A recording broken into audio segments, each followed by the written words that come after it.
answer critical runs at the best time in the fourth quarter. What do you think it says about the team's poise to be able to do that time after time again?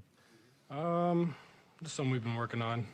Just bouncing back after runs, timeouts, locking back in. So thought we did a good job of just executing after they went on runs. Right here in the front.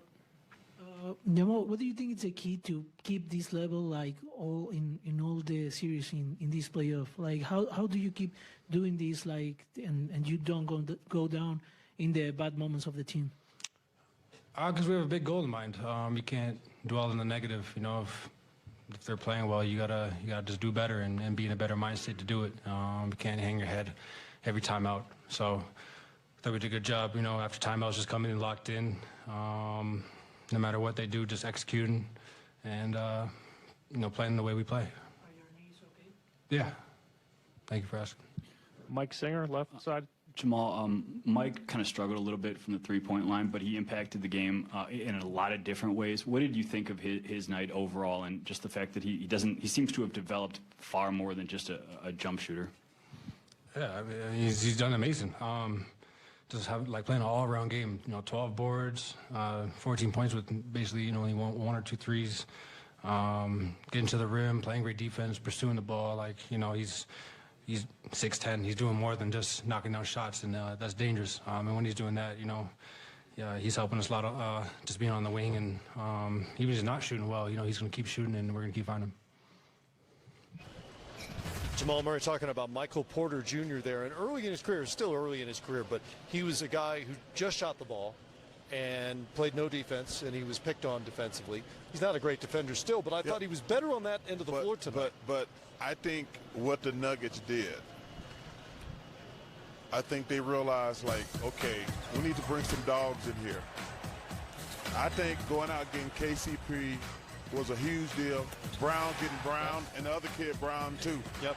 Because those guys, they're good offensively, but they're terrific defensively. And compete. Hey, yeah, because Matt, I think sometimes people forget every guy ain't gonna be great defensively.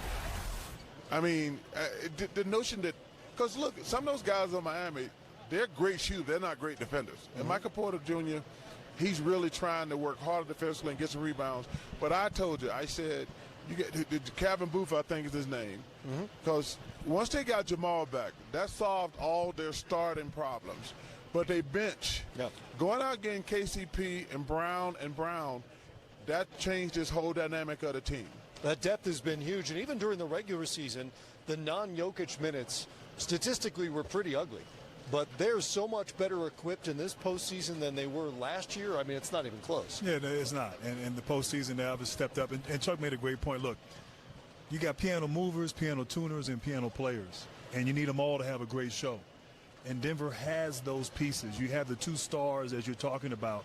I think, Bruce Brown, obviously KCP. I think also getting Aaron Gordon to play the role he has played for this team. He's not out here trying to be one of the guys. He's playing the role. He's being tough. He's playing good defense. He's playing off of Jokic.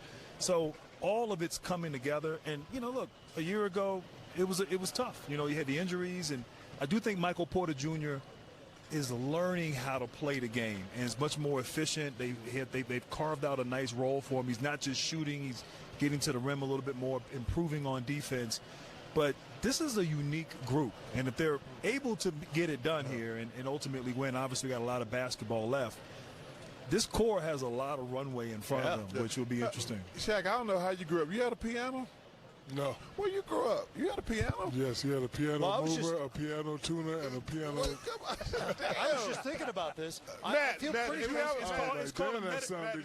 piano? It's called piano for a little bit. I said, that sounded good. That was a metaphor. That was some Shakespeare right there. It must be nice growing with a piano. I was just thinking about this. I'm pretty sure Shaq could move a piano. I know Grant can play a piano. That means you must be able to tune a piano.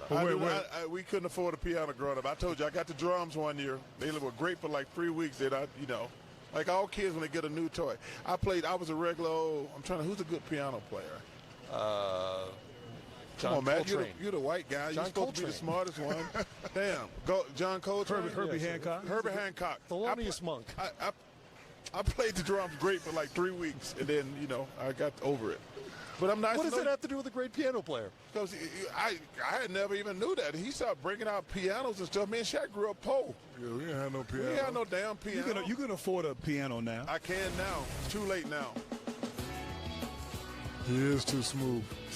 We have the Hey, piano Chamello, movers, the piano Salamander, tuners. Chamelio. This And is you was Steve rhyming Smith. too, Grant. I got the piano movers, the piano tuners, the piano with the boomers and the boom boom boom boomers. That's a great name right Look for it, Shaq. that had to be part of the game plan, Shaq. And like, we're not gonna let play all these little dudes out there. They should have had that level run to start the fourth quarter. They got it down to 10, I think. They showed some life here. It's Adebayo with the jumper. And then Adebayo to Jimmy Butler. He's dunking. Butler had 13 on 14 shots. Suddenly it's a 12-point game, but Denver took care of business late. Jokic made a look at that. And then Jokic working over Adebayo. Hey, y'all better bring some weights in your pants and throw it away. Look at this here. Wow.